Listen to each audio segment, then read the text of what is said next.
Appropriate कौन कर सकता है। उस समय वक्फ बोर्ड में एक मुसलमान का अंदर में भी कई सेक्ट है, सुन्नी है, सिया है, आगा खानी से, दाऊदी बोरा से, पसमंदा है, बहुत लोग हैं। लेकिन यूपीए सरकार ने कह दिया, हाँ ये डिस्प्यूट करते हैं कई लोग, ये तो दरगाह वाले भी कहते हैं कि कुछ लोग कहते हैं कि तुम लोग मुसलमान ही नहीं है। इस तरह का क्लेम पे मत जाइए। क्लेम यहाँ इस्लाम का स्कॉलर भी बहुत होगा, जानकारी लोग भी बहुत है, लेकिन मैं ये नहीं कह रहा हूं कि आप जो कह रहे हैं, मैं जो कह रहा हूं वो सत्य है। मैं क्लेम के बारे में बता रहा हूं कि लोग कहते हैं कि ये मुसलमान नहीं है या ये इस ग्रुप में, उस ग्रुप में। मैं यहाँ डेफिनेशन देने नहीं जा रहा हूं। हम सिर्फ ये कह रहे हैं कि हमने जो नया प्रावधान लेके आया उसमें हर वक्फ बोर्ड में मुसलमानों में जो रिकॉग्नाइज्ड सेक्ट है सब मिलकर के वक्फ बनेगा। उसमें सुन्नी भी होगा, सिया भी होगा, और जितने बाकी जो पिछड़े वर्ग है वो भी वक्फ बोर्ड में मेंबर होगा, ताकि सबका इंटरेस्ट का ख्याल रखा जा सकता है। इसमें तो किसी का आपत्ति होने का कोई सवाल ही नहीं होना चाहिए। हम इतना इंक्लूसिव बना रहे हैं। उसके बाद सर, सेंट्रल वक्फ काउंसिल में जो हमने प्रावधान रखा है, ताकि आप भी अच्छा लगे कि हमने कितना आपका पुराने रिकमेंडेशन को ध्यान में रखते हुए प्रावधान रखा है। Out of 22 members in the central Waqf council, not more than 4 will be non-Muslims, including ex-officio members. In that case, the Minister of Minority Affairs. There will be 3 members of Parliament.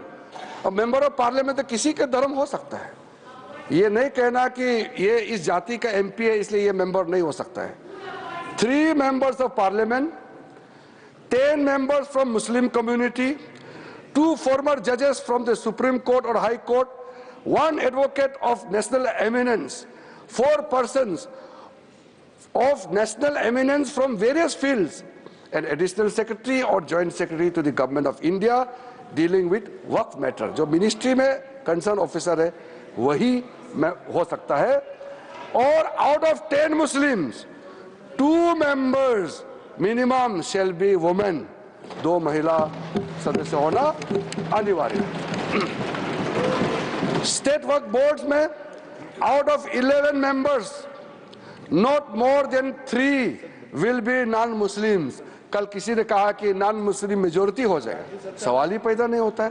Not more than 3 will be non Muslims, including sir, ये अतिरिक्त नहीं है, including x official members, 1 chairperson, 1 member of parliament, 1 MLA, 4 members from Muslim community, 2 members with professional experience, 1 member from bar council, the joint secretary to the state government dealing with the Waqf matter जो संबंधित संयुक्त सचिव है। Out of 4 Muslim members 2 shall be women. ये हमने सुनिश्चित किया है। और दूसरा चेंज किया है, कितना जरूरी था, सेक्शन 108A में क्या आपने प्रावधान किया था, ये लिखा गया कि वक्फ का जो प्रावधान है, वक्फ एक्ट का जो प्रावधान है, बाकी देश में जितना कानून बनाया है उसको ऊपर में ये ओवरराइडिंग इफेक्ट होगा, ऐसा प्रावधान रखा। हमने इसको रेशनलाइज किया है। Now in the proposed amendment this provision is been omitted. This facilitates the legal harmonisation of the Waqf act with all other property laws. इस देश में बहुत सारा प्रॉपर्टी लॉज है, ताकि सब में एक समन्वय हो जाए। हार्मोनाइजेशन होना जरूरी है सर। एक कानून दूसरा कानून का सर लड़ाई के लिए नहीं बनाता है। हार्मोनाइज करना बहुत जरूरी है। कॉन्फ्लिक्ट अवॉइड करने में तो आप भी अच्छा लगेगा, इसमें कोई विरोध होने का मुझे कोई कारण नजर नहीं आता है। सर, जो आज हम बिल लेके आया है, एक आप इसको कह सकते हैं नए सवेरा, एक अच्छा सोच के साथ जब हम आए हैं, तो हम बिल का नाम को भी, नाम से तो आपत्ति नहीं होना चाहिए, नाम को हमने अच्छा नाम लेकर के आया है। अब ये नया बिल का नाम होगा, इस एक्ट का नाम हो जाएगा उम्मीद। सर, उम्मीद नाम अब उम्मीद से तो आपका कोई एतराज तो नहीं होना चाहिए। अब उम्मीद रखने का पीछे कारण है यूनिफाइड वक्त management, empowerment, efficiency and development. अब सर इसमें यूनिफाइड हम कहां से शुरू किया? पूरा जो व्यवस्था है उसको हमने यूनिफाई किया है। कलेक्टर का रोल से लेकर के सर्वे, रजिस्ट्रेशन, म्यूटेशन, इंक्रोचमेंट और जितना भी जो मैटर है उसको अब पारदर्शिता के साथ जब हमने यूनिफाइड एफर्ट डाला है to overcome the issues which were pending for such a long time, तो इसको हमने यूनिफाइड एफर्ट के साथ में आया है। और एम्पावरमेंट का जब बात होते हैं तो डाइवर्स सोशल ग्रुप जिसको मैंने जिक्र किया है, चाहे वो सुन्नी हो, चाहे शिया हो, चाहे वो आगा खानीस हो, पसमानदा मुस्लिम हो, बैकवर्ड मुस्लिम्स का कोई भी डेफिनेशन में आप देख लीजिए, वुमेन हो और बाकी कोई भी हो, हम चाहते हैं कि सबको डिसीजन मेकिंग का बॉडी में जगह मिलना चाहिए, इसलिए सबको एम्पावरमेंट कर रहे हैं। एफिशिएंसी को हम इंक्रीज करने के लिए टेक्नोलॉजी का इस्तेमाल करने का भरपूर इसमें प्रावधान किया गया है।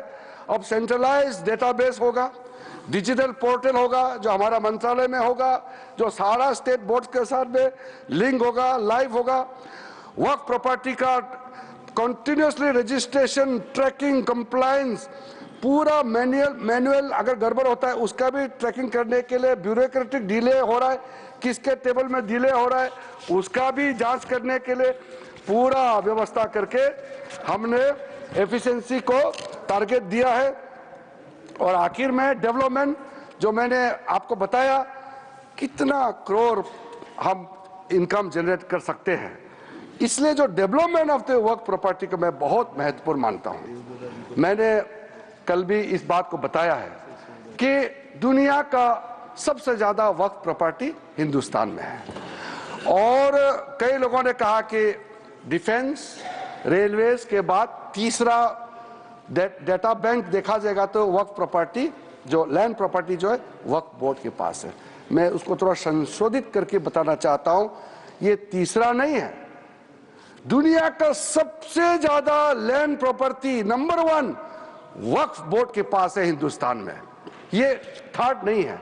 क्योंकि डिफेंस और रेलवे को आप प्राइवेट प्रॉपर्टी के हिसाब से आप इसको गिनती नहीं कर सकता है, ये देश का प्रॉपर्टी है। इसलिए जब इतना प्रॉपर्टी हमारा देश में है, इसमें किसी को आपत्ति नहीं होना चाहिए, लेकिन आपत्ति तब होता है जब दुनिया का सबसे ज्यादा प्रॉपर्टी मुसलमानों के नाम में वक्फ प्रॉपर्टी हमारे देश में है और करोड़ों जो हमारे बहनाई हैं, गरीब मुसलमान हैं, उसको कोई फायदा नहीं मिल रहा है इतना प्रॉपर्टी। तो ये प्रॉपर्टी किस काम का?